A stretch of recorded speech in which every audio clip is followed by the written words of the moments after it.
ยเป็นอีกคนในเมืองแห่งความเหงาใจ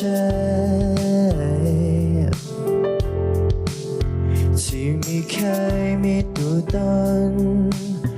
จนเธอเข้ามาครอบครองหัวใจ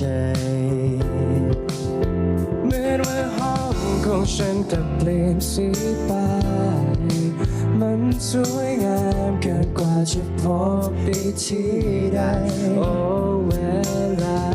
ได้หยุดเลือนเอาไว้มันนี้ไม่เหงาอีกต่อไปแค่วันนี้ฉันมีเธออยู่ตรงนั้นยืนอยู่ข้างฉันไม่เคยแม้แต่ฝันว่าจะได้พบเธอทั้งกลางบนทั้งเมืองอีกเป็นล้านโดยไม่ต้องตามหาใครจะกอดเธอไว้ไม่ไปไหนเพราะวันนี้ไม่ใช่ฝันนับตั้งแต่เธอเข้ามาหัวใจของฉันก็ไม่ต้องตามหาใครเมื่อเธอครอบครองฉัน